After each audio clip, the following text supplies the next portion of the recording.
శ్రీ మహాలక్ష్మీ కవచ స్తోత్రం.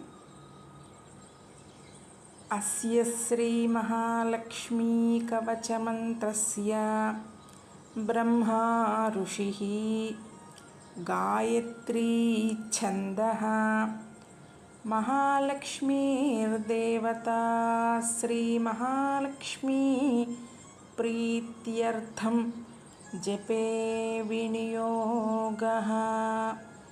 ఇంద్ర ఉవాచ సమస్తకవచానాం తు తేజస్వీ కవచోత్తమం ఆత్మరక్షణమారోగ్యం సత్యం త్వం బ్రూహి గీష్పతే.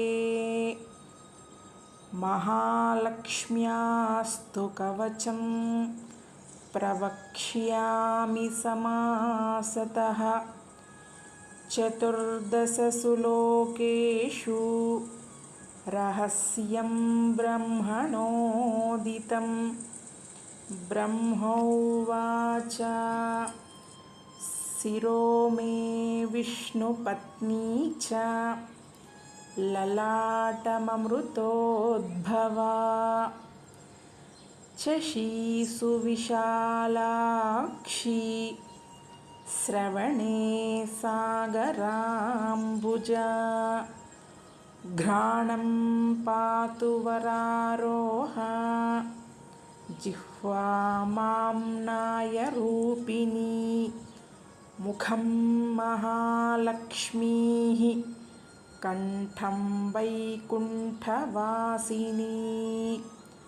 స్కంధౌ మే జానకీ పాతు భుజౌ భార్గవనందినీ.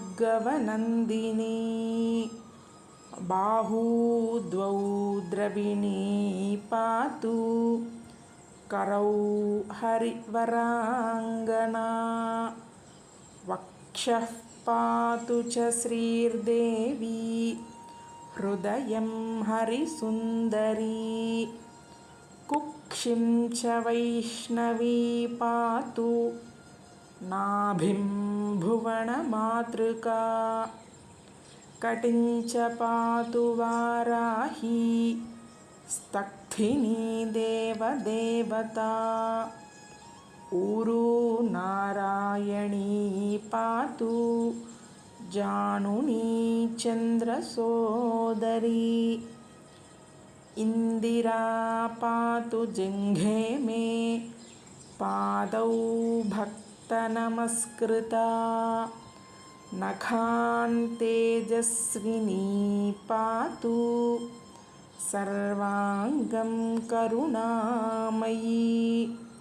బ్రహ్మణా లోకరక్షార్థం నిర్మితం కవచం శ్రియః.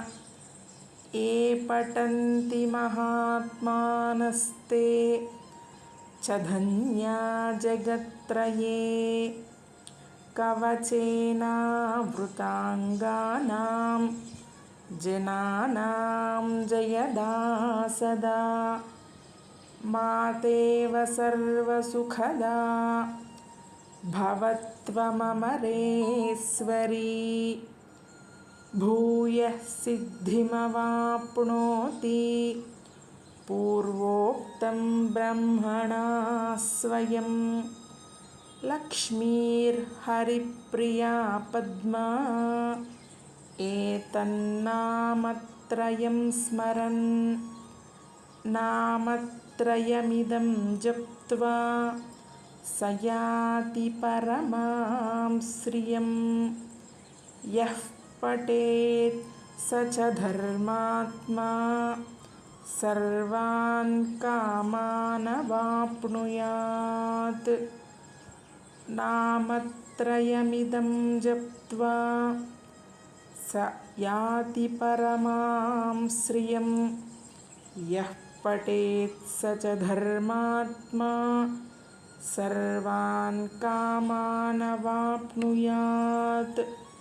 ఇతి శ్రీ బ్రహ్మపురాణే ఇంద్రోపదిష్టం శ్రీ మహాలక్ష్మీ कवचम्।